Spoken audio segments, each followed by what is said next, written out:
24 années ont passé, mais ce match du 31 mai 2002 où les Lions avaient dévoré les Coqs est resté dans les mémoires, hein, dans les vôtres, j'imagine, messieurs, Étienne, Ah, Ludovico. ah oui, Alors, Yoro, on lui demande même pas. moi c'est évidemment resté dans ma mémoire comme à tout le monde, mais donc j'étais à Séoul ce jour-là et on était un petit peu comme maintenant en train de préparer la victoire finale de l'équipe de France dans cette Coupe du Monde. On avait l'équipe la plus forte évidemment, on était champion du monde, champion d'Europe, on allait être à nouveau champion du monde. C'était sûr, c'était écrit, et puis il y avait les Sénégalais qui ne l'ont pas vu de cet œil-là.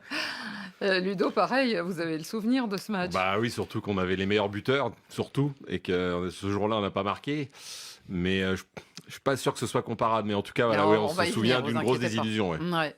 Bon, Yoro, J'étais tout jeune, j'avais 25 ans à l'époque. Et je crois que c'est mon meilleur moment football parce que quand même battre la France, c'était inespéré pour nous. ouais. On avait des joueurs qui étaient à Sedan, Salif Diao, Moussa Ndiaye, et des joueurs à OCR, Amdi Faye. On n'avait pas une équipe comme celle qu'avait la France en 2002. Sauf que en football, il n'y a pas que le talent. Il y a le Exactement. talent et autre chose. Et on le voit d'ailleurs depuis le début de Bien cette sûr. compétition.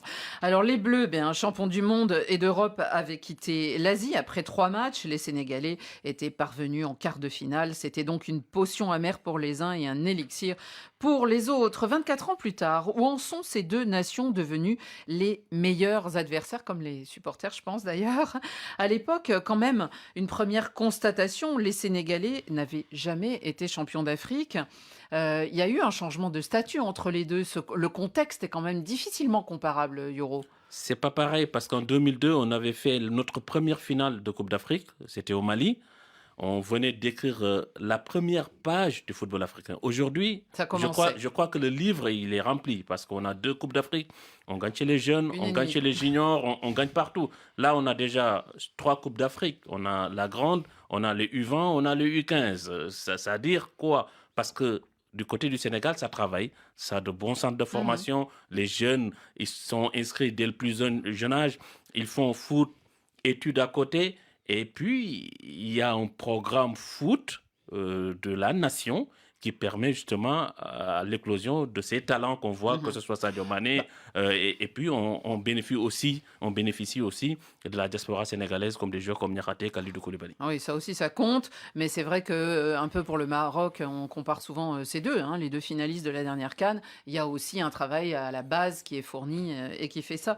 Alors, vous y faisiez allusion, Étienne, mais c'est vrai qu'à l'époque, est-ce que vous pensez que les Français, ceux de l'équipe de France et de leur entraîneur, avaient mal calculé, entre guillemets, mais leur adversaire d'en face. Eux qui arrivaient justement avec ce statut de champion du monde, de champion d'Europe, qui jouaient extrêmement bien à l'époque.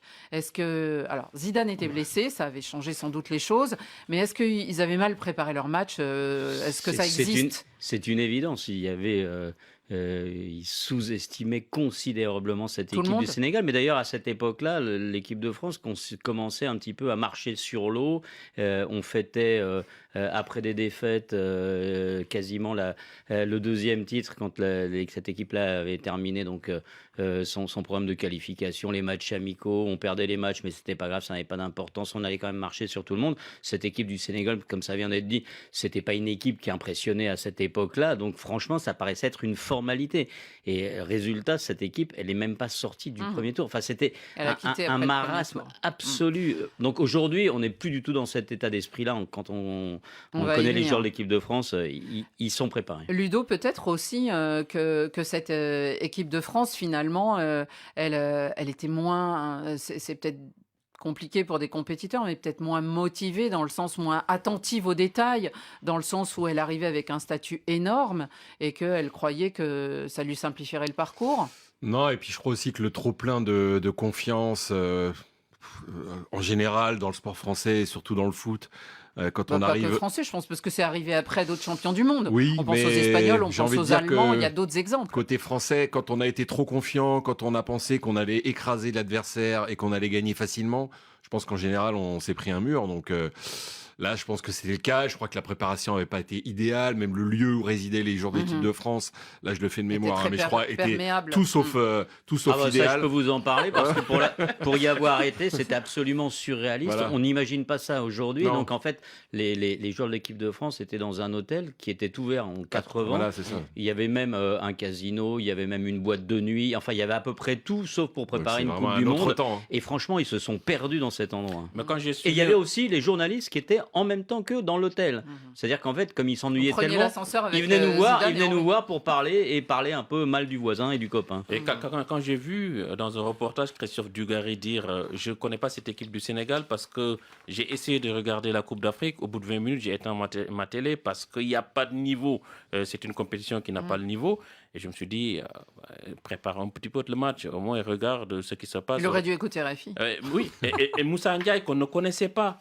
On dit, mais vous allez jouer face à Moussa Ndiaye, les Arrosos dit, c'est qui Moussa Ndiaye? Pourtant, Moussa Ndiaye était à Sedan, était en Ligue 1, sauf qu'à l'époque, les joueurs français ne regardaient pas la Ligue 1. Bah, oui. Étienne. Oui, c'est très compliqué donc, pour les Coupes du Monde, pour certains pays africains, donc d'envoyer énormément de supporters. Et en 2002, il y avait très très peu de supporters sénégalais. Et en fait, c'était des Coréens.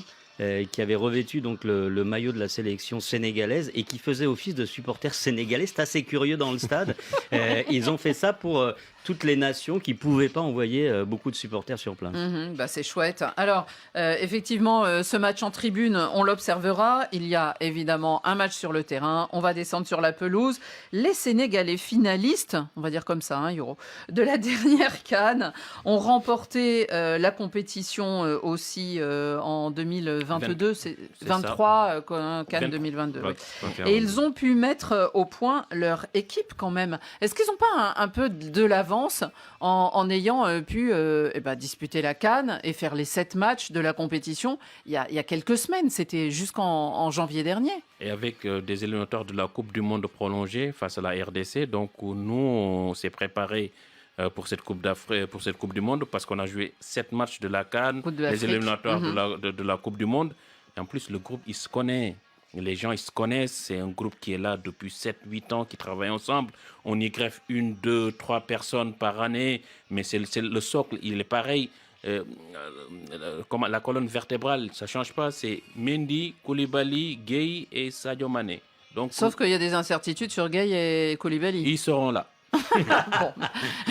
Il est en ligne directe avec Pape Thiaw, je pense, notre ami. Côté sénégalais, la confiance me semble être là, non? Non, on est confiant. Parce que quand on a appris, grâce aux médias français, que Deschamps va jouer avec 4 joueurs offensifs, ça change les plans du Sénégal. Le Sénégal ne va pas attaquer, le Sénégal va attendre et va placer des contres. Et croyez-moi, on a des flèches devant. Eh ben, c'est de la faute de la presse française. Vous avez bien noté, j'espère, Étienne, vous qui travaillez à l'équipe. Le match de 2002 peut-il être encore encombrant dans les têtes des Sénégalais? En tout cas, écoutez Pape Thiaw, que vous avez écouté religieusement hier, Antoine. Eh bien oui, et oui, d'autant plus que lui y était dans cette équipe et portait le numéro 18. Déjà, avant tout, Bruno, c'était comme mon papa, c'est un mentor, donc paix à son âme. Aujourd'hui, on a beaucoup appris de lui, on a beaucoup pris de lui. C'est sûr qu'il y aura un peu de l'effet Bruno demain dans le discours, parce que quand même c'est important. J'ai eu la chance d'être là en 2002, lors de notre victoire face à l'équipe de France. Aujourd'hui, je serai sur le banc. C'est un peu particulier parce que je l'ai vécu aussi sur le banc, parce que c'est le match de 2002, je n'ai pas pu jouer. Et demain, je serai sur le banc, mais en pouvoir donner les clés pour aller chercher cette victoire, en rajoutant aussi dans ma sauce un peu des ingrédients de Bruno Metsu pour aller chercher cette victoire. Antoine, Didier Deschamps n'y était pas, lui, même si on mélange des fois un peu tout. Lui avait déjà quitté l'équipe de France, mais j'imagine que dans ses conférences de presse, il y a eu encore beaucoup de questions autour de ce thème. Oui, bien sûr. Lui n'a pas vécu ça dans sa chair. Il a vécu ça devant sa télévision. C'est ce qu'il a confié lors de la conférence de presse d'avant-match. Donc, il prend l'aspect revanche pour lui n'existe pas vraiment parce que on est 24 ans après et parce que lui n'a pas de revanche à prendre. Peut-être que Guy Stéphane, en revanche, qui était à l'époque adjoint de Roger Lemaire et qui est aujourd'hui adjoint de Didier Deschamps, donc qui va vivre les 2 France-Sénégal de Coupe du Monde, a peut-être une revanche à prendre par rapport au Sénégal, d'un pays qu'il connaît très bien. Mais c'est assez édifiant de voir à quel point ce match de 2002 est abordé différemment. Que ce soit par les Français ou par les Sénégalais. C'est-à-dire que pour les Français, 2002, bon, ça a été une défaite, une élimination précoce en Coupe du Monde, mais c'est loin derrière. Peut-être aussi parce que la France a touché encore plus le fond quelques années plus tard. Donc 2002 finalement était une première brèche, mais pas non plus la pire de l'histoire. En revanche, côté sénégalais, il y a plusieurs aspects. C'est-à-dire que historiquement, c'est une performance qui a marqué le Sénégal. Au-delà de simplement de la fédération, de l'équipe, c'est tout le pays qui a été marqué, toutes les diasporas partout dans le monde, quand votre équipe nationale bat le champion du monde en titre. Et puis il faut voir que cette génération 2002, elle est aussi extrêmement présente dans l'encadrement actuel du Sénégal. C'est-à-dire qu'on parle de Pape Thiaw qui était remplaçant en 2002 et qui n'était pas rentré lors de ce fameux match. Mais dans l'encadrement sénégalais, on croise Kalilou Fadiga, El Hadji Diouf et Tony Silva en entraîneur des gardiens, donc 3 joueurs qui étaient là en 2002, qui ont joué, et Lamine Diatta, effectivement j'oublie Lamine Diatta, donc 4 joueurs qui ont joué, qui étaient là, qui ont participé à cet exploit-là et qui peuvent le raconter et expliquer à quel point une victoire contre l'équipe de France change une vie. Ça, sans doute. Mais c'est vrai, parce que après cette victoire, Mais bien sûr. derrière, Vous vous souvenez, Yoro, qu'on a fait une émission au Sénégal il y a quelques années et on avait réuni des anciens, avec Alassane Dour, avec Fadiga. On avait voulu aussi, parce que c'était extrêmement symbolique, cette équipe sénégalaise. après ce match, Diouf, Salif Diao, il signe à Liverpool, Fadiga, il signe à l'Inter de Milan, et Lille va chercher Tony Silva. Et c'est pour ça bien aussi sûr. qu'ils vont jouer ces matchs-là. La lumière sur eux. En tout cas, écoutons-le, Didier Deschamps, parce qu'il ne prend absolument pas ce match à la légère, lui qui donc n'y était pas en 2002. Le Sénégal fait partie des meilleures équipes africaines et mondiales. Donc pour faire partie de ces équipes-là, il y a tout en termes de qualité. Évidemment, ils ont des joueurs qui jouent dans les meilleurs clubs. Ils ont un potentiel offensif qui est très important, un milieu de terrain qui fonctionne très très bien. L'aspect défensif aussi sur la dernière compétition avec la CAN a été très efficace. En face de nous, il y a une très très belle équipe du Sénégal avec toutes les qualités que demande le football de très haut niveau. Ludovic, on imagine que même s'il n'y était pas, avec tout ce qui s'est dit depuis ces 24 ans, même si c'était dans l'histoire de l'équipe de France un des accidents qu'elle a eu et peut-être pas le pire, là ils sont prévenus. Oui, et puis je pense pas que Deschamps sous-estime n'importe quelle équipe et surtout pas le Sénégal. Bon après, moi quand j'entends Yoro ou les supporters sénégalais, je sais pas si les Français vont se présenter sur le terrain ce soir parce que ils ont quand même d'énormes soucis à se faire et moi je crains le pire finalement quand je les écoute. Moi, je pense que évidemment qu'il se trompera pas, Didier Deschamps, parce que le Sénégal fait partie. D'ailleurs, aujourd'hui, quand on regarde le mondial, quand on a vu la Côte d'Ivoire, le Cap-Vert, le Maroc, on a vu que des belles équipes. Tunisie qui a sombré, mais toutes les autres ont fait des très belles performances et sont au niveau. Sont très présents. Et sont au niveau des plus grandes équipes. Donc, évidemment que le Sénégal, qui est peut-être la meilleure équipe africaine, qui se présente face à la France, sera prise à son rang, ce que vient de déclarer Deschamps, et extrêmement sérieusement. Et de toute façon, tu peux pas commencer un mondial si tu commences à sous-estimer le Sénégal, c'est terminé. Et je pense ils vont pas sous-estimer également l'Irak et la Norvège évidemment aussi. Mais moi, je crois que c'est pas que du foot, c'est historique, c'est entre l'ancienne colonie et la métropole. Mais jusqu'au coup d'envoi, non ? Oui, mais forcément. Chez les Sénégalais. Oui, de votre côté sénégalais. Aujourd'hui, vous allez voir sur 100 Sénégalais, 90 vont te dire nous, si on bat la France, on peut rentrer. C'est l'état d'esprit parce que pour eux, quand on bat la France, on a battu la métropole. Même si on perd les 2 matchs, c'est bon.